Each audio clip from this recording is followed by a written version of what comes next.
gusenga everyday, gusenga buri munsi. Nusenga uzanesha, nunanigwa gusenga uzaneshwa. Senga. Pastor twongeye kugusuza nanone tukuramutsa muri iki gitondo. Ndumva mu gihe cyashize twari twaganiriye ku ngingo ya 5 ariyo urupfu. Utubwira ko uzatuganiriza ku bihe byo hagati noneho.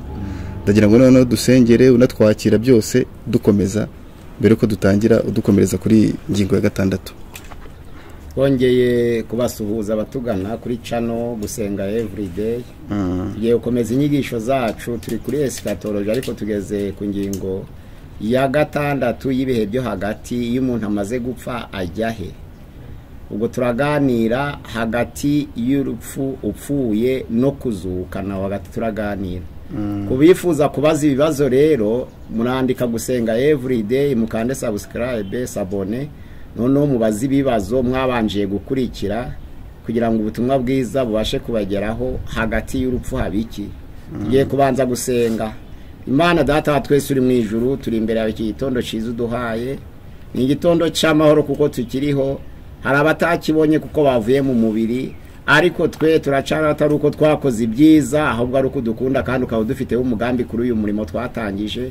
Ndagushimiye Mana kuri abana natwe atangiranya natwe, buri wese akamenya iyo umuntu apfuye ajahe, ese bimera bite, kugira ngo asobanukirwe ijambo ryawe. Ubwo ibi byaje mu biwe byinshi, ariko ijambo ryawe ni umuco, rigomba kutumurikira ibyo dutekereza n'ibyo dukora byose mu buzima bwa none, kandi tukarushaho kwitegura kugaruka kwawe. Urakoze Mwami kurafasha barumva ubutumwa bwiza bugahembura imitima yabo kubwa Yesu umucunguzi wacu.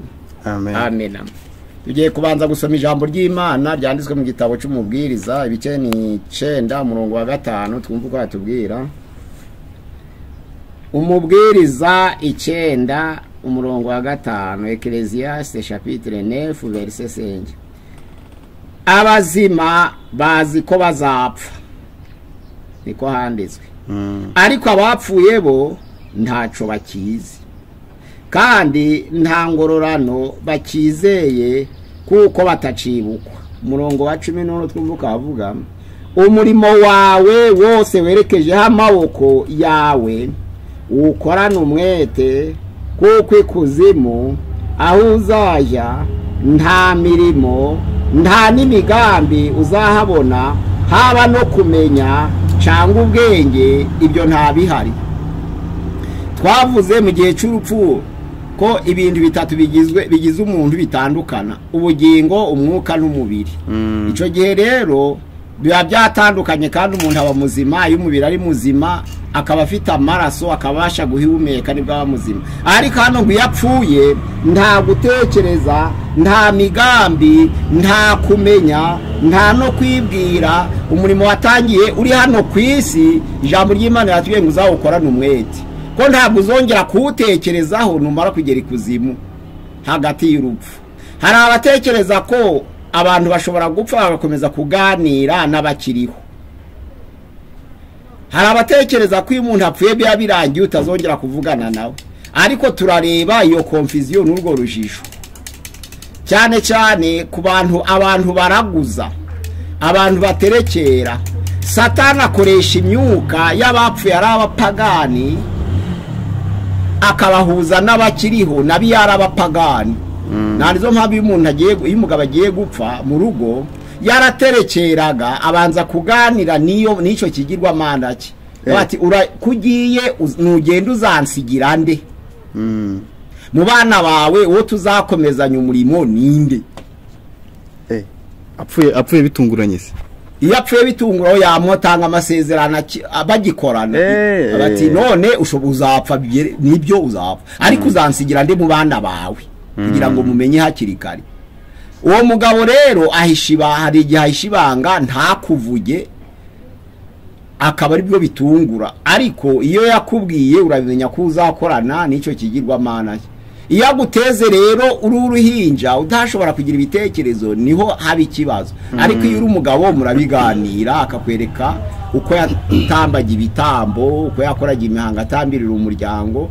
Icyo gihe Satani afite ubushobozi bwo guhuza imyuka y'abapfuye ari abanyabyaha n'abakiriho, nta nizo mpamvu iyo umugabo igiye gupfa atamenyeranye neza n'abana baravuga ngo shandagiye ariko nzagaruka kubagora. Araza rero Satani akazana ishusho yihinduranije mu shusho ya wa muntu, bagakorana nayo bazi ko ari we ariko atari we, ahubwo ari Satani wabiremye kuko azi ibyifuzo byabo. Ntabwo ari umugarutse, ahubwo arema ikintu cy'umwuka gisa n'uwo muntu, kivuga nk'uwo muntu, ko Satani abarumvise imigambi yanyu n'icyo mwifuza. Satani ntabwo azi byose, ariko ibyo twavuze byose arabizi. Ariko ibyo watekereje mu mutima utavuze ntabwo abizi. Urumva ni limite par rapport n'Imana. Imana izi byose n'ibyo utavuze, ariko Satani azi byose byuvuze ariko ntazi ibyo utavuze. Ararema rero kuko mwarabyifuje kandi mubivuga, akakuremera. N'iki gihe ca Sawuli ashikisha umushitsikazi w'Andori ngo amuzurire Samweli. Ntabwo ari Samweli wagarutse, ahubwo Satani yaremye ishusho ayibeshesha Sawuli. Irahaguruka koko iramubwira ngo mpagurukirije iki, ariko si Samweli wavugaga, kuko Samweli yari umuntu w'Imana. Ntabwo hari kwemera communication y'umucunyi na Samweli. Ahubwo Satani yamuremeye ikintu kiza mu shusho ya Samweli. Sawuli kuko yari yaguye agira ngo nibyo. Nese pastor, Satani ubwo azi ibintu byabaye, azi ibyo wavuze, ako ntago azi bizaba. Oya, iyo bitavuzwe ariko ibyavuzwe arabizi. Ibi nibizaba byavuzwe arabizi. Ariko ibyo utavuze bikibitse mu mutima, umushinga w'umutima ntabwo awumenya. Nizo mpamvu muri Yobu biragaragara. Igihe abana b'Imana bazagushengerera Uwiteka, Satani akisha hagati yabo. Uwiteka aramubazaga ngo wamboneye umugaragu wanje uko ari umukiranutsi utunganye akirinda ibibi. Satani aterekadara, ntabwo akiranuka nk'uko ubitekerezaho kandi ntanagukunda.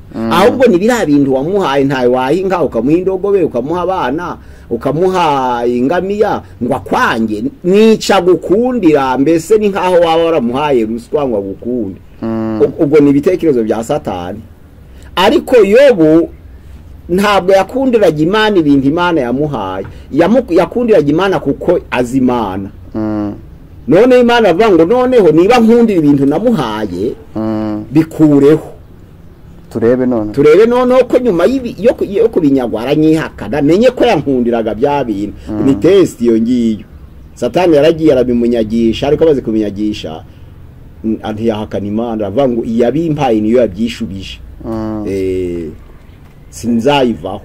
Noneho agarutse imbere y'Imana, ibice 2 umurongo wa mbere, Yobu Satani aravuga ati wamboneye umugaragu wanje Yobu ko ari umukiranutsi utunganye. Satani atirekada, burya twakoze kubitababaje. Inkambo umuntu yashaka izindi, mbo intama, mbo ndetse n'abantu umuntu yabyara abandi. Ariko umubiri we uhakoze, rahira ko umunsi umwe atarangiye kugutuka. Ngaho rero uresiga umutima we, ariko umubiri utese uko ushaka. Ntabwo Yobu amaze kurwara ibishute, ahubwo umugore niwe wacitse intege mbere.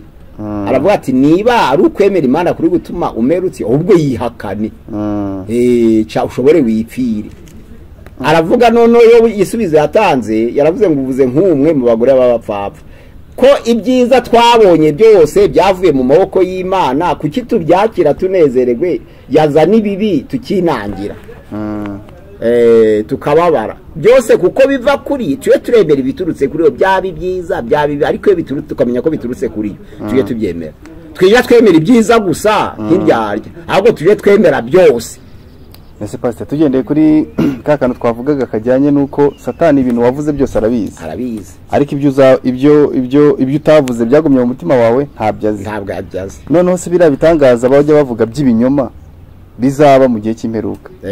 Ubwo si bitangaza byerekana yuko wenda akije umurwayi, akubwiye wenda bizakubaho, ibyo si umwuka wa Satani uzaba ubikora. Ariko abantu babikoze kenshi ayumva ibintu, iyo mushinga abantu bawukoze kenshi abari kumwe nawo. Noneho mu bahanuzi nka Hananiya arabikora yigana na Sedekiya, ariko nka Daniel agahanura ari iby'ukuri, na Yeremiya agahanura ari iby'ukuri. Abo bose bakorera imbere ye, azi ukuntu abantu bigana abahanuzi. agakomeza akabaha imbaraga bakigana, abo ngabo azi uwo mushinga waba barawuzi. Nizo mpamvu abaha imbaraga bagakomeza bakazura kandi atari Imana yabatumye. Wagize se ngo abazura bose nabi Imana? Oya Matayo 7:22 harahari. Subwo Satani abasha kuzura gute? Satani yishira muri wose ikinyoma si. None si gitangaza Imana ikora Satani kugira ngo ashuka abantu sico yigana. Nyine ubwo izo mbaraga zikigana ndizo nibaza. Izo mbaraga zikigana wao Satani afite imbaraga uretse gutanga ubugingo. Izo impano zose zo mu ijambo ry'Imana Satani arazifite ariko ntafite imbuto. Urumva ko ari limit. Afite impano ariko ntabwo afite imbuto. Ubwo noneho ngaho ubwo bisobanuke ni ukuvuga ku kijyanye ye na dosiye yanjye n'urugero. Y'ibyo navuze nkapfa. Satani ibyo ndabizi abifite muri nka documentaire. Ni document. Kandi azi byinshi. Kandi agera henshi. Kuko ntiyibagirwa nge ndibagira. Hari n'ibyo nakoze nge ntazi. Si umwuka. Ni umwuka. Ariko noneho mu bijyanye n'ibitangaza wenda ibizaba ashobora kubikoresha za mbaraga ze ako ntatanga ubugingo. Wenda watanga ubugingo ya. Okay. Icadatanga n'ubugingo impana arazigana nta nazirwanya. Ariko iyo abonye ikintu gishaka kuzana imbuto kubera ko azi ko impano atari zo zihesha ubugingo ahubwo kwigihesha ubugingo ari imbuto aho hantu nuvuga ngo arwanya imbuto ntarwanya impano ariko kuri we ntiwamukuraho imbuto ngo ntiyaguhesha amahoro ntiyakunda ntiyatuma abantu bishima ntiyashobora gutuma wihangana ntiyagira neza ntiyagwa neza ntiyakiranuka ntiyagira ingeso nziza ntiyakwishara kuwimbuto yo kwirira ariko gusengera abarwayi kuvuga indimi guhanura ibyo byo abishira mu bantu bikamera nk'igihe cya Farawo Imana ikabwira Mose na Aroni ngo mujugunye inkoni imbere ya Farawo yankoni gahinduka inzoka wabonaga Farawo aratinda si yavuga ati ibyo se sempre agahamagara abakonikoni n'abacunnyi be bakazana inkoni zabo bakazijugunya hasi imbere ya nzoka ya Mose za nzoka nazo zikaba nyinshi kugira ngo ashire urujijo mu bantu abantu bibaze Imana ni yihe ni cyarashaka urujijo ko Mose yajugunye hasi na Aroni gahinduka inzoka na Farawo akaba bikoze kandi we akavuga ngo batumwe n'Imana kandi inzoka ya Mose kabita ziruta kandi kabisa nazo yakwigumira kuri Farawo nico Satani abashaka ngo aneshe. Noneho rero iby'Imana ntabwo bigaragara ko kanya ariko bihoraho. Ijambo ry'Imana mu byakoze n'intumwa 5 utangire kuri 37 avuga ngo kugera kuri 40 avuga ngo niba ari iby'Imana ntimuzabirwanya ngo bishobore kuko mu bishobore kuko bizahoraho ariko niba ari iby'abantu birashira mu gihe gito. Umuntu witwa Yuda yazanye igitero c'abantu aremishaka ariko bamwishe baratatana birasibangana. Uwitwa Teuda aramwigana azana ishaka ry'abantu benshi bariyamamaza ariko bamwishe babantu barasibangana. Noneho arababwira ati uwitwa Gamariyeli umunyamategeko ati muzibukire kwica intumwa aho mwaziciye birarambiranye niba ari iby'Imana muzazica ntimuzazishobora ariko ni iby'abantu ubwo ni mutanazica bizashira mu gihe gito kandi mwirinde bitagaragara ko murwanya Imana mwibwira ngo mwikwica abantu. Urumva rero ko iby'Imana nuko bihoraho ariko Satani azikuremekanya ibisa nabyo. None rero yarabikoze mu bavuga butumwa harimo abakorera Satani n'abakorera Imana mu bapasera abakorera Satani n'abakorera Imana mu ntumwa hari intumwa z'Imana n'intumwa za Satani mu bari harabari mu b'Imana n'abari mu ba Satani mu bahanuzi harabahanuzi b'Imana n'aba Satani ibyo izo za ministere zose arazifite nawe guhanganisha kandi zose zigakorera mu itorero ahanganisha abantu zigakorera mu itorero kuko yanga ko umuntu yera imbuto kandi akaba atatanga ubugingo.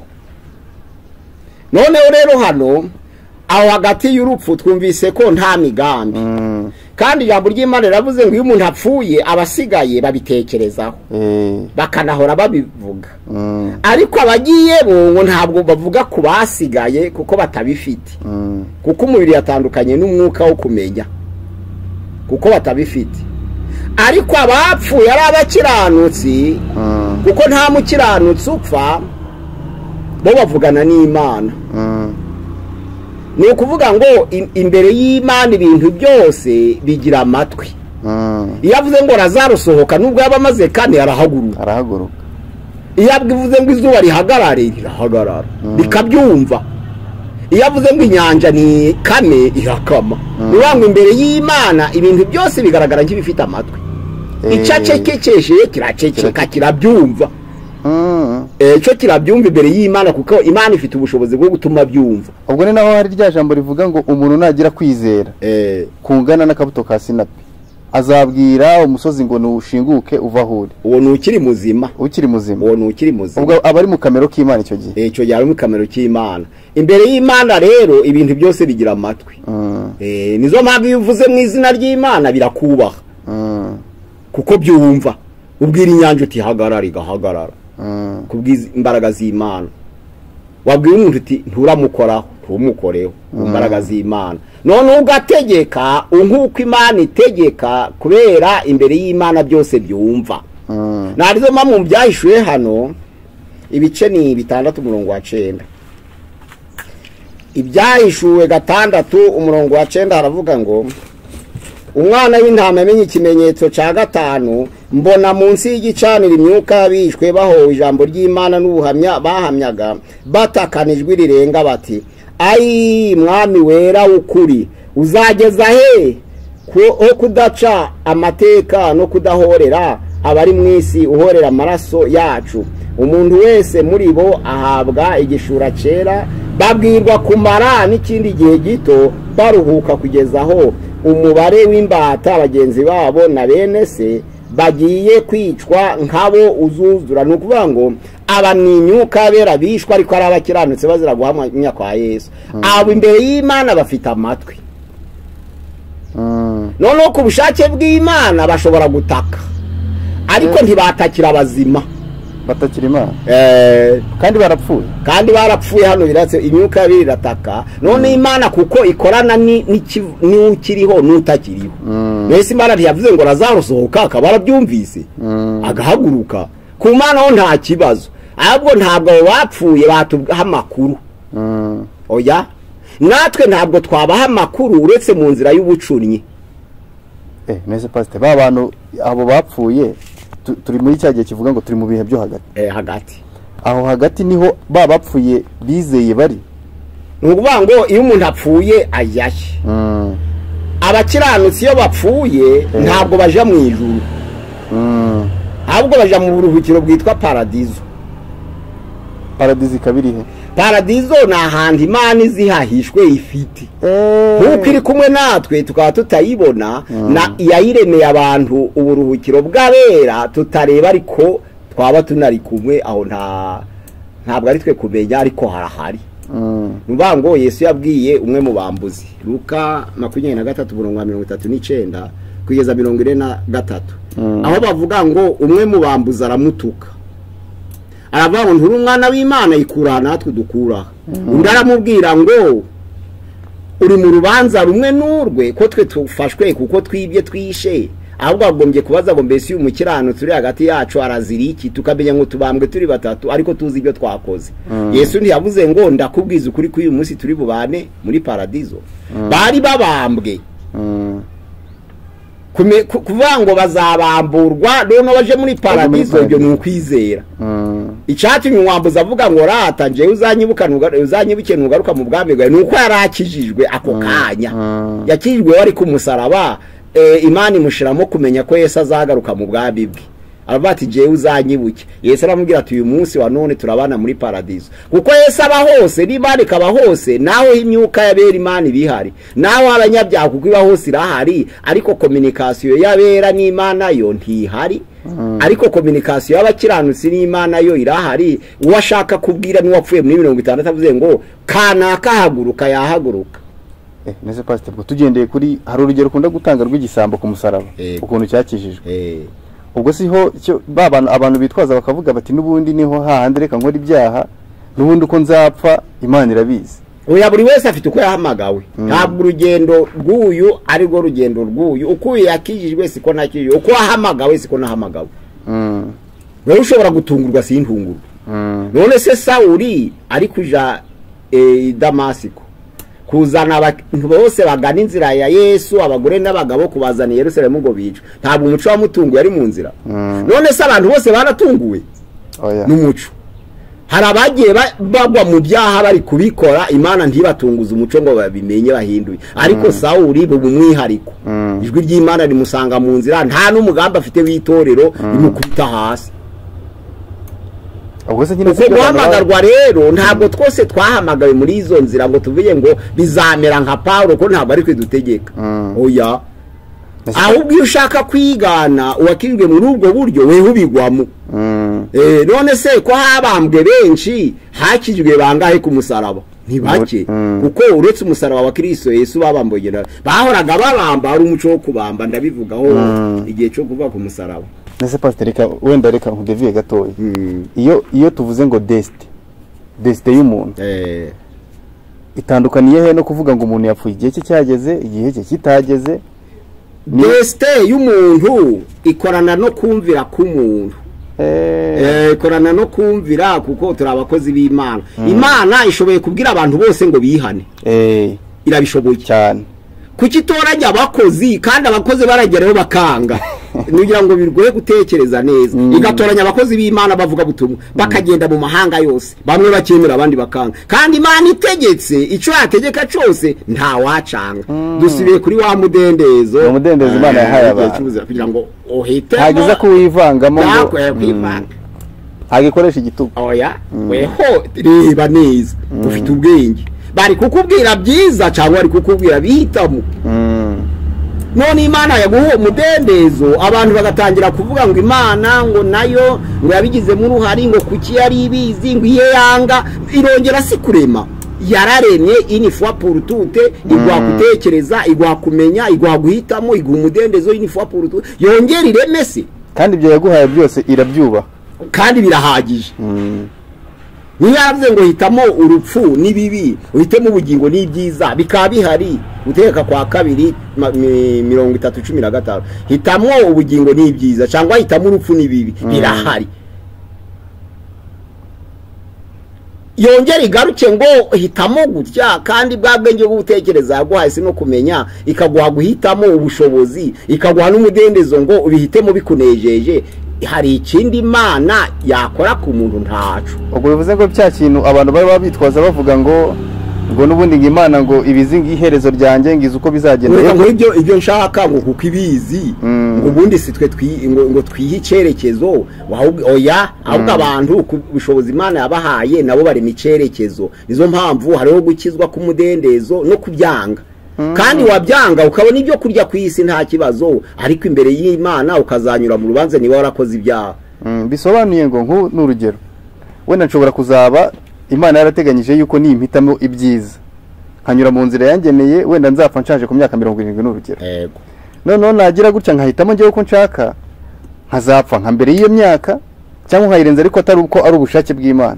Ingaruka y'icyaha ni urupfu. Ushobora kuja kwiba bakagutera icumu kandi burugutari gupfa, ariko Imana ibibizi. Hari itandukaniro ryo gutuma biba no kubimenya byose. Vango ziyuko kanaka ngo mu minsi zazaja kwiba irabizi byo. Ariko vango ni Imana yakoze gahunda ngo agwe mu cuho ari kwiba, iyo ndagari gahunda iyo ni yawe. Urumva rero ko kumvira k'umuntu niko kurema ubuzima bwe n'iherezo rye, kumvira k'umuntu. Imana noneho rikakuyobora, ikayora imigambi yawe. Noneho rero hari Imana ibigiramo uruhari mu gihe cyo gutabara. Nkara mu Bakorinto ba 2:5 ku murongo waho, turetse ku murongo wa 5 kamanuka. Imana ntabwo wapfita byemera, tabyemeye. Kuko itegeka byose, ikategeka n'urupfu. Narizo mvuhara mu gutegeka kwa 2:32-39 avuga ngo ninje wica, ninje ukiza. Hano harahari gutegeka kwa 2 niho ndasobanura. Abana ahubwo dusobanurire ibice 32 gutegeka kwa 2:32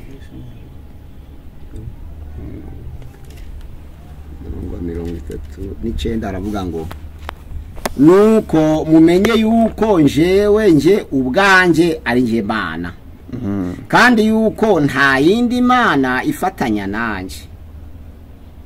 Ninje wica, ninje utanga ubugingo, nakomerekeje ninjukiza nta ubasha gukiza uwo mfashe mu kuboko kwanjye aha nibyo 100% irabitegeka byo nukwerekana ko ibitegeka si ukwerekana ko ari ibikora ntabwo Imana ari umwicanyi oya ariko Imana irabitegeka iyo ibicashe biraceceka kuko nakubwiye ko imbere y'Imana ikintu cyose cyaba umuntu cyaba kitafite umubiri kigira amato ivuze ngo urupfu ruhagarare rurahagarara uwo munsi Imana ntiyakuraho urupfu kuko amasezerano ari ukuvuga ngo ibihembo by'ibyaha ni urupfu ariko Imana ishobora gusubika urupfu kubw'umugambi igufite utararangiza gusubika ubwo bisobanuye yuko ntago Imana izaza ngo itegeke urupfu ngo nirukwice oya bitewe n'amahitamo yawe rushobora kukwica kuko ruri mu mugambi w'Imana yarutumye ariko ega igufiteho umugambi runaka ifite ubushobozi bwo kurucyaha rwose nuko kongera imyaka yo kuramira bifite icyeta kubona urupfu ko ari isezerano ry'abakoze icyaha ariko kuvuga ngo ntugipfuye none uzapfa ejo Imana irabitegeka ese pastor ubundi ubwo urupfu rwararemwe Imana none se ko Imana yabwiye Adamu na Eva ngo nimukoraho no gupfa muzapfa urumva bitari biri no mu bitekerezo nimukoraho batarapfa bari mu gihe cy'ubuziranenge igihe cy'ubuziranenge cyari igihe cyo kudapfa ariko Imana iravuga ngo nimwibesha mugakoraho no gupfa urumva ko muri conception y'Imana izi byose kandi ikagira byose kandi igategeka byose ntabwo wapfa rero Imana idashaka nta nuwakwica Imana idashaka bakurasa n'amasasa 6 ntihagire na nimwe riguhusha kandi ntunapfe turabibona nkuko banuza ba Yohana bagiye bigenda ku Ipatimo na hehe hose bakabakaranga ntunapfe Imana rero ntiwagenda idashaka nizo mpamvu aho hagati ibihe byo hagati y'urupfu no kuzuka twumvise ibintu bihari nta gutekereza nta bigambi ariko abaraguza baravugana noneho rero kaya gatatu nuko wakunda gashobora kuza ahubwo mu nzozi ubwaza gute mu nzozi n'inzozi ntabwo aba yaje ahubwo ni rwa rwibutso rw'ishusho umuzimo ikugaruka muri filime y'umutwe none ukabona uko mwavuganaga yahagarara ndetse mukanavugana mukayishanja ibitekerezo nuvuga ngo ni ya filime uko mwabanye yagarutse ntabwo ari wa muntu wagarutse nuko umuzi kandi ya filime akaba ari igaruka kurota uwo wakunda garagaruka n'uwo watinyaga akagaruka kuko umuntu arota icyo akunda n'icyo yanga ikiri hagati intermediaire ntabwo kirota ahubwo ikintu wanga utinya urakirota n'icyo ukunda ukakirota kuko ugitekereza icyo kintu kuko cyaba icyo utinya warunzeho ibitekerezo cyaba icyo wanga warunzeho ibitekerezo niyo ya filime rero kuko ukizi igaruka nk'ubu twari dufite inka nyinshi kandi narazikundaga mu gihe cya vakanse kaja kuragiza abashumba igihe cy'intambara barazisahura zose kubera byambabaje kandi nanezezwaga no kuziragira muri vakanse ubu nja nsinzira nkarota nongeye kuziragira ni hano i Kigali nkanezerwa nkavandi burya barabeshaga ngo baradupiye ngo barazisabe ntabwo byari byo narangiza kwiyubakamo igitekerezo ko batadupiye nkabadicuye ngasanga ndi i Kigali nkababara urumva ko nicyo ukunda kigaruka muri filime ntabwo ari byo bigaruka ubwo ni ya filime y'image ufite ishusho bifiteho irakugarukira uwo wakundaga yapfuye aragaruka mukavugana uwo wangaga yapfuye ubona uri kumutinya kandi yagarutse ubwo niyo filime igaruka si uwo muntu ugaruka noneho rero igituma Paulo yarabivuze mu Bafilipi igice cya 1:23 aravuga ngo ibyiza nuko nakwigendera nkabana na Yesu nuvuga ngo baba kiranutse kuko Imana bayisezerano kuvuga ngo umukiranutsi ntapfa unyizera naho yaba yarapfuye azabaho kandi umuntu wese ukiriho unyizera azaba ntazapfa iteka ryose. Yohana igice cya 11 umurongo wa 25 na 26. Noneho Paulo avanga ibyiza nuko nagenda aho kuguma muri uyu mubabaro nkabana na Yesu. Ni ibyiringiro by'ubugingo buhoraho ari kuvuga ntari ukuvanga arajana wa mubiri noneho ngo abariwo abana nawe na Yesu. Ubuhamya bw'ibizaba kumenya ko uzabona ubugingo buhoraho biba nyuma igihe ugiye gupfa. kuriya mwambuzi wabwiye Yesu ngo uzanyibuke nugaruka mu bwami bwe kandi abambwe kandi atarigeze asenga, yaragize kwerekwa kurabukwa ko ashobora abonye ubugingo. Nka Pawulo Timoteyo ya 2 ibice 4 umurongo wa 6 kugera kwa 8 ahavuga ngo ngeweho maze kumera nk'ibisukwa ku gicaniro, narwanye intambara nziza, narinzi byo kwizera, igisigaye nsimbika ibikamba ryo gukiranuka ari ry'umucamanza utabera zampa kuri urya munsi, nyamara singiye ahubwo ndabarinze kuzaboneka ko bose. Narwanye intambara nziza, narangije urugendo, narinzi byo kwizera. Ruvuga ngo buriya buhamya Pawulo yatanze yari yarangije kwerekwa ko afite ubugingo. Narwanye intambara nziza, igisigaye mbika ibikamba. Urumva ari guhamya ko abika ibikamba kuko ari cyo yeretswe, ariko ubwo buhamya abutanze kuko akiri mu mubiri. Ntabwo abutanze yapfuye, kuko iyo umaze gupfa nta migambi, kandi iyo umaze gupfa nta kongera kwihana. Ariko iyo ikiri mu mubiri wakwihana bikemera, ariko iyo yapfuye nta kongera kwihana. Noneho rero mu misengere y'amadini atandukanye hari abemera ko bishoboka, kuko abagatulika bemera purigatoire. Purigatoire ni ahantu abakiranutsi abapfuye, ntabwo ari abakiranutsi, abapfuye baruhukira kandi bashobora guhindukira. Iyo niba barasengeraga mu gatulika bakaba bapfuye, iyo binjira muri purigatoire cyangwa muri paradiso. Iyo yari afite ibyaha yinjira muri purigatoire, iyo ataragira ibyaha yinjira muri paradiso. Aho muri purigatoire rero ni lieu de purification, ahantu bashobora kuja babasengera kubw'imbaraga z'amasengesho y'abera basigaye. Imana igakuraho gusamba nikabera kubabariye uri muri purigatoire. Kwica bakongera bagasubira bagakomeza bagasenga bagatitiriza ikagikura. Ese pastor ibyo bintu bibaho? Oya, ni imyizerere y'abagatulika itaboneka mu byanditswe byera, ahubwo iboneka mu byanditswe byanyegejwe. Usomye muri Tobi ibice 9 umurongo wa 12, mbo ugasoma muri Makabe ya 2 ibice 12 umurongo wa 44 na 46, ugasoma muri Baruki ibice 3 umurongo wa 4 kugeza ku murongo wa 5. Ni bya bitabo biri mu Bibiliya yabo, kuko bagira 73 tukagira 66. Ese ubundi ubwo ibyo bisobanuye iki pastor? Ibyo bisobanuye ko hari ibitabo bitahumetswe n'Imana bashatse kugira ngo bifashishe bibarengere mu byo bakora bitemewe. Byaturutse se kuri byagiye bituruka ku bantu nabyo? Ibyo bitabo byanditswe n'abantu, ariko igihe cy'ijonjora ry'ibitabo byahumetswe n'Imana rikorwa n'abantu bahumekewe n'umwuka w'Imana. Babikoze bajonjora ngo iki bari mu mwuka w'Imana, ibyo ntibabivuga. Gatulika rero iyo igiye mu itorero ryabo baravuga bati nabyo tubyemere, ariko bategeye ku tegeko ryo guhumekwa. Noneho barabyemera, bamaze kubyemera basanga bibarengera mu mafuti bakorera abantu cyangwa mu byo bakora bitakemewe. Ariko ku ibyo bitabo byemewe, niba ari mwene Siraki akaba byemera nkakigukorera, niba ari Baruki nkakigukorera, niba ari Makabe nkakigukorera, kandi ibyo bitabo urabizi nawe wabisomyeho. Nose tuvugishije ukuri nagiye numva mwene Siraki, ndabizi ko ari ibitabo byiyongera, ariko noneho nkibaza ngo ngiye nago nari nzi impamvu yabyo wenda cyane. Impamvu yabyo ni uko ibitabo byari byinshi cyane, byari birenze n'100. Igihe cy'ijonjora niho bakuyemo bira 39 kuri Ancien Testament.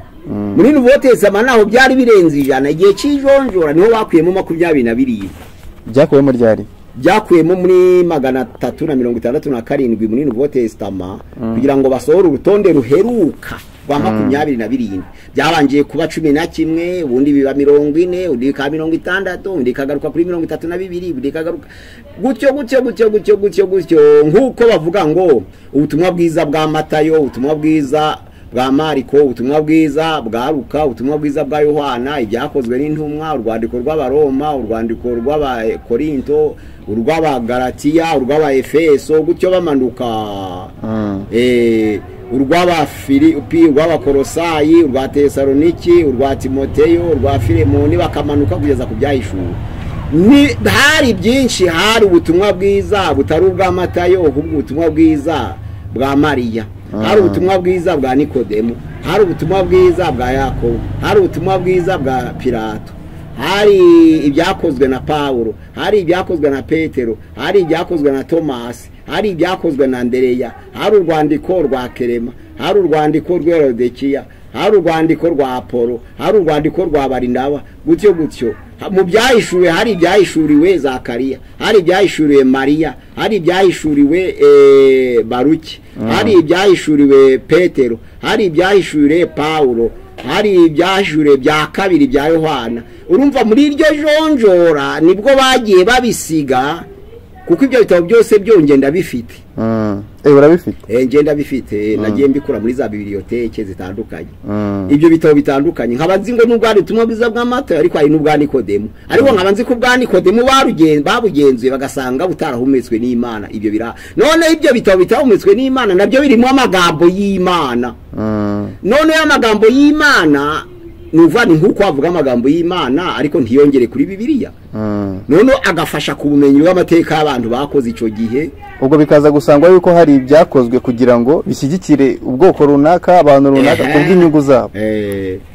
Nk'ubutumwa bwiza bwa Mariya avuga nk'amateka ya Yesu kuva yavuka kugeza igihe atangiriye umurimo. Ariko kuri Yesu tuzi ku myaka kuvuka no ku myaka 12 no kubamba nta kindi tu. Ariko ubwo butumwa bwiza bukaboneka n'imyaka 2 n'imyaka 3 yakoraga iki n'imyaka 7 n'8. Urumva ko ayo mateka ni meza kuyamenya. Ariko ntabwo Imana yemera ko tubisomera ku ruhimbi ngo tubihamishe ibyategeka itorero. Abandi rero iyo ashaka gukora ikintu kitemeye n'itorero, iyo agize amahirwe akakibona nko muri Makabe arahasoma, none abagatulika bo bemeye ibyo 7 bigeretse kuri 66 bikabafasha gukora ibitemeye n'ijambo ry'Imana. Ariko nabo babisomye muri ibyo ngibyo bya deuterocanonique twita ngo apokrife, ni ibihishwe. Kubisoma ntabwo ari icaha, nanjye ndabisoma, ariko ntabwo mbikoresha bwiriza. Cyakora bigwi ibitekerezo by'amateka y'Abayuda menshi cyane, ariko ntabwo mbikoresha mbwiriza. N'ibindi bitabo bitari Bibiliya turabisoma natwe, za matematike turazisoma, ariko ntabwo zidufasha tubwiriza. Ikibi ni ukuvuga ngo kwizera kwacu gukomoke muri ibyo bitabo, ntabwo ari byo. Kuko hano muri Petero ya kabiri twumve igice ca mbere. Abantu bakomeze kubyumva yuko n'ubundi turacyari kuri cya cyigisho cy'ibihe byo hagati. Hano Petero ya kabiri igice ca mbere umurongo hariya wa 19 haravuga ngo nyamara rero dufite ijambo ryahanuwe rirushaho gukomera, kandi muzamukoze neza ni muryitaho kuko rimeze nk'itabaza rimurikira abacu z'umwijima, rikakesha ijoro rikagezaho inyenyeri yo mu ruturuturu izabandurira mu mitima yanyu. Ariko mubanze kumenya yuko ari nta buhanuzi bwo mu byanditswe bubasha gusobanurwa uko umuntu wese yishakiye, kuko ari nta buhanuzi bwazanywe n'ubushake bw'umuntu, ahubwo abantu b'Imana bavugaga ibyavaga ku Mana bashorewe n'umwuka wera. Hari abanditsi by'Imana rero badashorewe n'umwuka wera. Nese ubwo babandi bitwaza ibyo bitabo bakagira ibyo bakora runaka, babaye bavuze bati nabo babandi bahisemo bya bitabo ntago bayobowe n'umwuka w'Imana. Aho ni impaka, ariko amategeko yo kuyoborwa n'umwuka w'Imana mu isezerano rya kera arahari, n'ayisezerano risha arahari. Nukuvuga ngo ico bagenzuraga nuko umuzingo wabaga wanditse mu Giheburayo. Umuzingo wabaga umaze imyaka nyinshi kuruta iyindi. Umuzingo wabaga ushigikiwe n'abantu babaye ibirangirire mu mateka y'Imana. Umuzingo wabaga ushigikiye ibyo gusubiza mu buryo mu mateka y'Imana. Noneho umuzingo wabaga wanditswe n'abayobowe n'umwuka wera. Noneho rero umuzingo wabaga ari usubiza igitekerezo mu buryo rusange cy'Abisirayeli, sentiment national. Naho mu isezerano risha uwacanditse agomba kuba yarabaye mu gihe cy'intumwa cyangwa yarabaye intumwa.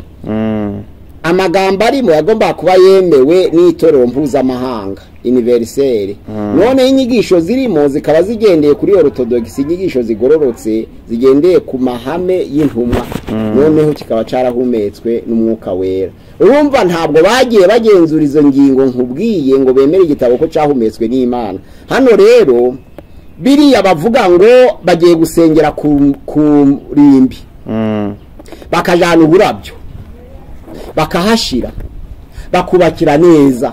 Umuntu wapfuye ntaco bimwongerera, haba ku mana ntaco bihesha ishema kuko bajyanaho amafaranga hari abayakeneye bazima kandi umuntu wapfuye ntabwo akeneye kurya ariko bo bakumva ko Imana irabumva ikamuhanaguraho gukiranirwa yarambije kugera mu mva niyo bita purigatoire abakristo batemera twebwe ubwo ni ubuyobe rero n'ubuyobe purigatoire ni ubuyobe kuvuga ngo umuntu napfa n'ibyaha ngo bizagabanuka atagihumeka ntabwo ari byo iyo umuntu apfuye biba bishize ako pastor mvukiye giteye ubwoba njye numva Satani akoresha bikazi niba dushobora kugenzura ugasanga wenda abantu bafite kwemera gaturika ku isi niba turi miliyari 7 wenda na miliyoni 500 zirenga tugasanga wenda harimo abakijijwe b'abagatulika batari munsi ya miliyari wenda 3 n'urugero miliyari imwe tuvugimwe reka tuvuge n'abahindi n'abayuda n'abayisilamu abantu baterana bavuga ngo ni abakatolike tuvuge miliyari imwe abo bantu bose bakaba bahuje yuko ibintu bizera bitari mu byanditswe byera byahumetswe n'Imana byemewe ariko bafite inyigisho zivuga ko kuko umukuru w'itorero ry'i Roma afite ubudahangarwa kwitahagarara Imana ku isi icavuze ntiyibesha nizo mpamvu urukiko ruciwe na papa rutavuguruza nicyo nanjye ndi kuvuga nubwo niba hari ubuyobe nabyita nk'ubuyobe ugendeye wenda ku byanditswe byera kandi abantu bose bakaba bizera yuko umuntu wapfuye bashobora kuba bagira imbabazi bamusabira kandi Bibiliya ikabivugayo neza yuko umuntu iyo yapfuye birangiye iyo utatuje akanwa kawe ukiri buzima ngo wizere ukiriho nta kwizera kongera kugaruka nizo mpamvu ku rupfu navuze ngo muje mwita cyane ku basigaye mwe kuja muvuga ku wagiye kuko nta kigihinduka kuri we sinabivuze wabwiriza neza kugushingura ntacu bibuhinduraho wamuha amafaranga ntari urayarya urumva ko ari amakosa gushigikira uwapfuye ahubwo gushigikira abakiriho niba rero bitemewe gushigikira uwapfuye muri finance no kumushigikira mu by'umwuka nabyo ntibyemeye kuko adahinduka ahubwo icyo kintu numva kiza muri bya bintu Satani akoresha byo kurwanya imbuto umuntu akaba ari hari muzima afite amafaranga menshi cyane agize abaho afasha abakene batandukanye nta kintu byamuhinduraho nk'ubu ngubu njye nibaza urebye nk'ubukungu 99% bw'isi bufitwe na 1% by'abantu batuye isi yego noneho ugasanga rya 1% rifashe byonyine umuntu umwe ashobora kuba yagaburira hafi isi yose hari uwagaburira u Rwanda ari umuntu arahari ariko noneho Satani kuko ibyo bintu abizi ubwo niyo mpamvu ahita avuga ngo umuntu ufite ubutunzi akomeza kubushaka kandi abubika nta muntu abufashisha yamara gupfa n'ubundi bwa butunzi bwigarurwa n'ubundi n'ubuntu umwe niba ari umuryango niba ari umuryango noneho yamara iyo umuntu apfuye abantu ahubwo bakajya muri bwa buyobe bwo kuvuga ngo kuko yari umukire ukabona aherekejwe n'amamodoka arenga nk'igihumbi yose nta kintu ari buze guhindura ariko bakitwaza Bibiliya mu buyobe ngo ufite azongererwa udafite azakwa nibyo yarafite iyo ni principe y'isi iyo ni principe Bibiliya irabivuga ariko yavuga ku mpano kubahawe impano nico bavuga ngo ufite azahabwa udafite azakwa nico afite nuvuga ngo uwahawe kubwiriza ubutumwa bwiza abantu bagakizwa nabyanga Imana izabimwaki bishire kuhanura bigire byombi nico bashatse kuvuga abantu bakabisobanura nabi niba uzi gusengera abantu bagakira indwara ariko bavuga ngo ntaco bampa ndabiretse Imana kuko ariyo nyirabyo kandi akaba ari itanga impano izabikwakibishire ko ufite indi impano yo kubwiriza nabyo bigire kandi byo bibikore kandi weho ubure byose pastor rero muri ibyo bintu byo hagati bushize nakubwiye ko hari ikibazo nakubajije urambwira ngo uzakinsubiza muri iki kiganiro nakubajije ngo Maria turabizi ko ntago tuzi umurambo we aho niba yarapfuye niba aho yashyingiwe wabo se Maria none tukibaza ngo ko hari abantu tuzi wenda nka ba Enoki tuvuga yuko ntago tuzi niba barapfuye abantu ba Enoki Eliya na Enoki ntago bapfuye nta nizo mpamvu bandika mu byahishuye 11 ngo nabahamya babiri bazagaruka kunyura muri kondisiyo y'urupfu nibo bonyine gusa noneho rero kuri Maria we yavutse muri 27 imbere ya Yesu apfa muri 59 nyuma ya Yesu umwaka yapfuyeho uri mu gitabo ca Nouveau Dictionnaire Biblique urumva ni umuntu nk'abandi nuko Imana yamucishije mu inzira yo kugira ngo abyare Yesu Kristo iyo ni inzira ntabwo yahindutse Imana ngo agire ubumana ubu yarapfuye hari ahantu yashyinguwe wabo nese aho Yosefu yashingiwe turahazi none se niba ari ibyo ngibyo ko haba hari muri commentaire ivuga ko yavutse muri 27 imbere ya Yesu agapfa muri 59 imbere ya Yesu none se hari undi bibiri ivuga ko yagiye mu ijuru adapfuye? ntawe bibiri ivuga. Bavuga ko Eliya yazamuwe, Enoki yazamuwe adapfuye, Eliya yazamuwe adapfuye. Hari undi bibiri ivuga? Ntawe. Ariko muri ibyo bitabo byabo bashobora kuba bahabona wenda, ariko icyo nzi cyo nuko abapfuye mu myizerere yabo basabira abakiriho. Nibyo bavuga ngo ba Petero mutakatifu abo basabira. None bahamagara Mariya bati, Mariya mutakatifu umubyeyi w'Imana, uraje udusabira tw'abanyabyaha kuri ubu n'igihe tuzapfira. Amen. Nuvuga ngo bizera ko abapfuye ahubwo ari abakiranutsi bafite imbaraga n'ubushobozi bwo gufasha abasigaye. Ibyo biri mu myizerere nk'uko n'abasigaye nyine basengera abo b'imipiri gatwara ngo Imana bahindure. Nese pastor, muri ibyo bihe byo hagati ubwo Eliya na Enoki ahantu bari hahantu abakiranutsi bapfuye nabo bari Eliya na Enoki bagiye mu ijuru, bari kumwe n'Imana. Imana iba hose ariko bari muri hejuru, bari kumwe nawe. Bari mu ijuru ryari n'iryo hejuru, bari n'Imana. Ntabwo turi kubareba ariko Imana iri kumwe nabo. Ubwo bari muri ijuru muri yandi yadusobanuriye byiteka. Nuvuga ngo bazagaruka, turumvikana kuko ntibapfuye ngo bajye muri paradizo. Bazagaruka baje kunyura muri ya nzira y'urupfu, nibamara kuzuka n'itoro rizamanuka ku isi tuzabigera hiryo nibizi. Ariko turacari ibihe byo hagati nibyo turi gusoza. Ibihe byo hagati nibyo turi gusoza. Icubahiro c'abantu bafite ku isi gisigara ku isi. Ijambo ry'Imana rivuga ngo ntaco twazanye mu isi nta nico tuzayikuramo. Timoteyo ya mbere 6:7 avuga ngo ntaco twayizanyemo, umuntu avuka yambaye ubusa, agavukarira, akabaho aganya, agapfa dahazi. Ariko yaje gusubirayo ibihenze byose bakabimwambura. Ntabwo isaha ihenze bemera kuyiguhambana kereka abana be badahari. Ntabwo iradiyo ihenze bayiguhambana, ntabwo televiziyo bayiguhambana. Baguhambana ibikwiye guhambanwa kuko cacubahiro cawe cyose kiba gishize. Narizo mpamvu abikuzimu batangarira abanyabyaha bapfuye, kuko Nebukadineza yari yarazamuye icubahiro c'akakigeza kwijuru akagikuza. Igihe cyo gupfa kwe ijambo ry'Imana rivuga ngo noneho ikuzimu hahagurukiye kumusanganira kuko yari umucunyi. Yari uraguza, abami bararaguzaga akorana n'ikuzimu. None ngo hahagurukiye no kumusanganira ngo mbese nawe uraje, nawe uje gusasirwa inyonkatwe. Ni urugero rugaragara ko icubahiro c'abantu gisigara ku isi. None ubwo bisobanuye ko abantu bapfuye muri bya bihe byo hagati abemera nyine abakiranutsi bajya muri ibyo bihe byo hagati, abanyabyaha bahita bajya ikuzimu. Oya, ikuzimu ni uburuhukiro bw'abanyabyaha bataraje. Ntabwo abanyabyaha baje muri gihe nome narabivuze. Iyo umuntu apfuye aje ikuzimu, ariko ntarababazwa cyangwa kubazwa kwiteka, kuko azabanza kuba umuzuko wa kabiri w'abanyabyaha. Kuba kiranutse hazaba umuzuko ari wita umuzuko wa mbere. Ku banyabyaha za muzuko bita umuzuko wa kabiri wabo, nabo bazukire gucirwaho iteka no gusuzugwa iteka ryose, abandi bazukire ubugingo buhoraho. Muri Daniel igice cya 12 umurongo wa 2 kugeza kwa 3. Ubwo ni ukuvuga rero babandi b'abakiranutsi nabo ntibaraja mu ijuru, bari paradizo y'uburuhukiro bw'abera. Ariko abanyabyaha nabo ntibaraja muri gihenome, ahubwo bari kuzima ahantu bashobora gukominika n'abakiriho b'abanyabyaha kubaraguza. Ariko navuze ngo kubaraguza, naho kubataraguza nta communication ituma no ryongera kubaho. Ubundi pastor icyo twita twebwe gupfa cyangwa se gusinzira uko twabivugaga ubushize cyangwa kuruhuka, ni ukuvuga iyo umuntu apfuye ni iki gipfa hapfa. Twebwe icyo tureba gipfa ni umubiri tutongera kubona n'umuntu, yego umwuka uhumeka. Ariko se ushobora gusanga wenda aho ngaho icyatumye Imana ivuga ngo ntabwo yapfuye arasinziye, nuko aragiye kumuzura. Ariko muri Yohana 11:5 avuga ngo nta mukiranutsi upfa. Wa mubiri uragenda twe tureba, ariko ibindi umwuka n'ubugingo hari aho bijya. Ni nkuko Yesu ari kumwe natwe ntitumurebe.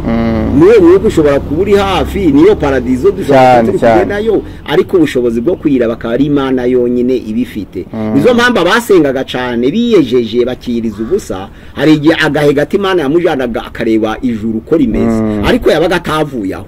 Ahubwo ni kuzenguruka kw'ibitekerezo kwageragayo akareba uko hasa, n'abandi bakakubwira ko baje kuzimu. Ubwo siko byahita bihura na rya tegeko ryo muri Shimi najyaga numva ngo nta kintu gipfa ahubwo byose haba transformation. Oya mu watangije idini ryitwa Buddhism yitwa Siddhartha Gautama. Siddhartha Gautama mu 1600 mbere ya Yesu watangije idini ry'ababuda. Abo babuda ntabwo bo bemera ko umuntu apfa, ahubwo umuntu agira impinduka ariko ntaba yapfuye. Nubangu iyo ukora imirimo myiza cagiye bagushinguye uhinduka daimon, ariko daimon ikabuze gakora. Cagiye bagushinguye uhinduka Satani, igikorero ca Satani ugakomeza ugakora. Cagiye bagushinguye ushobora kuba wari ufite imirimo myiza ugahinduka marayika cyangwa ugahinduka umuntu cyangwa ugahinduka Imana. Nubango ntabwo upfa ahubwo uhinduka ikindi kintu, niko bemera mu dini ryitwa Buddhism. Ahubwo ni urugendo uva hano ukaja niko bavuga. Gautama Siddhartha niko yitwa fondateur w'iryo dini, yavuze ko nukuba wahindutse ikidasa nawe ariko ubukiriho. Iyo ni imyizerere yabo twewe tutemera. Noneho rero icyo tuzi cyo nuko umurimo wose uherekeje amaboko ukorana umwete, nta yindi mfashanyo uzahabwa, nta niyo uzatanga. Ubwo bivuze ngo muri uno mubiri icyo uvuga uzakora kizagira ikintu kizakomera mu gihe kizaza bitari muri uno mubiri, gikora ugifite uno mubiri. Ugifite umubiri cyaba ikingororano nta bizaguhesha ingororano uzakora umaze gupfa, ahubwo uzabikora ukiriho. Ufasha abera, kubaha iby'Imana, gukorera Imana, ubikora ukishobora guhumeka kugira ngo uzabihererwe ingororano. Izo mpamvu ngo umurimo wose werekeje amaboko ukorana umwete, kuko hari kuzimu ugiye kuja nta kutekeza, nta migambi, nta no kumenya, nta na gahunda ya projet gukora umushinga ntawo, ahubwo birangiza ikirano ku isi. Ubwo bivuze ngo Eliya na Enoki ubwo nibo bantu bari mu ijuru, bari kumwe bagiye mu ijuru, bari kumwe n'Imana. Ntabwo ari twe twadetermina ngo ni iri Imana ibafite iziko tahi barebe. Naho Mose yagiye he? Mose yarapfuye. Akora abantu njya ntekereza nkumva uburyo bagiye, nkumva Bibiliya ntabwo ibisobanura neza. Babiri gusa Bibiliya yemera, kuko Mose nta nubwo yageze mu gihugu cy'isezerano. Numva ngo niba Imana yaramufashe imujyana ahantu ku ruhande, ngo niba yaramwiciyeyo, niba byaragenze gute? Ntabwo ari yamwishe, yishwe nuko atubahirije amategeko yo kubita urutare. Ni isezerano Imana yamuhaye, yakubise urutare ruradudubiza ariko kubita kabiri. Ariko Imana iramubwira ngo kuko utanyizeye, urwo rutare rwashushanyaga Kristo, ngo gukubita kabiri kwari ukububambo bwa kabiri. Noneho rero ngo kutanyizeye ntabwo uzagerayo. Urumva ni ingaruka y'intege nke. Ubuse hari ahantu twabona imvo ya Mose? Mbo nta hantu twayibona. Ha determination yayo bigeze bashyira mu none. Determination bavuga aho yaguye gusa mu misozi. Noneho rero turacari ibyo bintu hagati dusoza n'iri jambo ryanditswe mu mubwiriza 2:16 na 3:2. Erega umunyabwenge ameze nk'umupfapfa, nawe ntiyibukwa iteka, kuko mu bihe bizaza bose bazaba bibagiranye. Erega umunyabwenge nawe apfa nk'umupfapfa. Hariya 2:3 avuga ngo hariho igihe cyo kuvuka n'igihe cyo gupfa. Abantu bavutse bose bazapfa, ariko hari abo Yesu azagaruka bakiriho. Ibyo byo biri mu isezerano ry'ijambo ry'Imana, kuko Yesu tutazi igihe azazira. Ashobora azaza nyine hari abantu, bigaragara rero ko azaza hari abatari bapfa.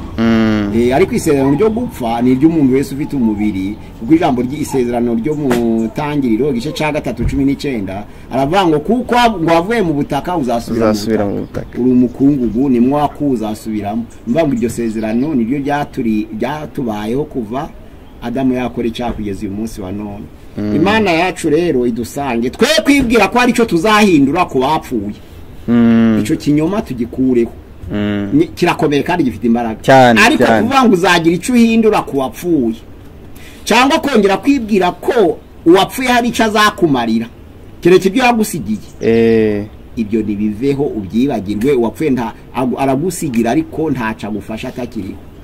Hari ababizera kuvuga ngo nibo babaha imigisha, ngo hari ibyo baboherereje. Icyo ni inyigisho z'ibinyoma muri Christianisme. Ntabwo umuntu wapfuye yagirira akamaro abakiri bazima. N'abazima nabo ntaco bahindura ku bapfuye. Iyo doctrine abantu bagomba kuyumva batyo. ko iyo umuntu akijijwe afutuza akanwa ke. Rero iyo utagishobora kwatuza akanwa kawe ngo wizere mu mutima wawe nta kiba kigihindutse kuri wowe. Ndasabira bene data rero bumva izi nyigisho zo hagati, ibihe byo hagati y'urupfu no kuzuka, twumve ko tugomba gutegura tukiriho tugihumeka, twumve ko iby'Imana yaduhaye gukora tugomba kubikora tukiriho, twumve ko tugomba kubikorana umwete kuko ikuzimu nta migambi, nawe muri paradizo nta migambi yubatswe abantu bagomba gusohoza ngo izahindura ubugingo bwabo n'ubuzima bwabo. Imana yacu dukomeze ibyiringiro abakiriho uyu munsi wa none bakorera Imana bakiriho, kugira ngo Yesu naza waba warapfuye waba ukiriho tuzahagurukire kumusanganira. Neza pastor, turi gusoza wenda reka nkubaza aka kantu kanyuma tunasoza. Muri ibyo bihe byo hagati nk'aba bantu bafite iyo myemerere bigishijwe nabo bita bemera, bakaba bafite n'umuntu mukuru rwose uvuga ikintu bakavuga yuko nk'ubu iyo tuvuze papa ni umuntu we bamwitayo atakora n'icyahari, ni ntuza nyir'ubutungane mu Kinyarwanda, nyir'ubutungane ntabwo akora icyaha, ni imyizerere yabapakijemo. Noneho nkibaza ngo niba ibyo byarabaye akaba ari bamwita nyir'ubutungane, bakaba kandi babigenderaho, hari n'abapfuye bagendera muri uko kwizera bavuga ngo roho ziri mu purgatori, akaba ari nacyo kintu bashobora kwishingikiriza bagakora ibyaha bazi ko wenda batazigera niba napfa hari abazabasabira bazaba bakiriho, ubwo abo bakidegera. Abo nabo kurimbuka ntabwo kuri kw'Imana guhinduka, kandi ntabwo umukuru w'itoro ry'i Roma yigeze aba intumwa y'Imana ngo abe ahagararira abantu mu cyimbo cye. Ni muri Yesu dukirizwa, ni muri Yesu tugera ku Mana, ntabwo ari mu mukuru w'itoro ry'i Roma tugera ku Mana. Boro kuko bizera ko ari le message de Dieu ashobora kubahuza n'Imana, igihe nizo mpamvu abihanisha buri munsi igihe ca penitensiya, noneho akabegereza Imana, nabo yapfa bakamusabira bakamwegereza Imana. Izo mfashanyo ntabwo ari kirisiyanisme, ahubwo ni ubuyobe. Barayobye rero, ni uwizeye n'abapfa nabi. Hosea 4:6 aravuga ngo ubwoko bwanje bugiye kurimbuka bitewe no kubura ubwenge. Babuze ubwenge nyine, bigisha ibitari byo barabyakira, ariko ababyigishaga bari babifitemo inyungu. Narizo mpamvu ntabwo byo baba bifitemo inyungu ziye pastor, inyungu zikomeye cyane. None igihe cya penitensiya yuvuze ngo tanga indurugensiya ishinganisha ku Mana ku cyaha yakoze, agatanga amafaranga kigahanagurwa. Urumva ko ni ibintu baba bafitemo inyungu. Indurugensiya ntabwo ari biblike, umutima umenetse niwo biblike. Ntabwo ituro ryo kwishinganisha rihanagura ibyaha cyangwa ngo rikureho ibyago, ni ibinyoma, ni ubuyobe. Abo bazarimbuka nyine iyo wigishijwe nabi upfa nabi, iyo wigishijwe nabi wizera nabi ugasoza nabi ugapfa nabi. Ntabwo rero ntaco kwireguza ngo babibwiwe n'abakomeye. Oya, ukomeye ni Imana na Kristo. Imana yacu dufashe kandi dukomeze kugira ibyiringiro by'ubugingo buhoraho mu izina rya Yesu. Amen. Ubutaha uzatwigisha ku kihe? Ubutanzabigisha kuzuka. Ahubwo iyo nyigisho neza biryoshye. Murakoze cyane abakomeze gukurikira Gusenga Everyday, n'ubundi bakomeze gukora subscribe, like na share kugira ngo bakomeze kubona ibindi biganiro. Nanone bashyira muri comment banabaza pastor, ndumva wadusengera ubundi tukaba dusoreje ahangaha tukabararikira ikindi cyigisho cy'imbere kizaba ari cya 7. Mana turagushimiye, turaguhimbaje neza uyu mwanya, tugire neza ko twasangiye ibyo kurya byera ari ijambo ryawe. Ijambo ryawe ni umuco umurikira ibirenge byacu, umurikira inzira tunyuramo. Ijambo ryawe riduha umuco mwiza tukagira icyerekezo kizima. Kubakwizeye turi hano mu isi, duhe kuguma mu ijambo ryawe, kuko Yesu Kristo yabwiye abayuda bamwizeye ngo nimuguma mu ijambo ryanjye muzamenya ukuri, kandi ukuri niko kuzaba batura. Nsabiye abisi bose kugira ngo bumve ijambo ryawe kandi babaturwe naryo mu izina rya Yesu. Amen. Gusenga everyday, gusenga buri munsi. Nusenga uzanesha, nunanigwa gusenga uzaneshwa. Senga.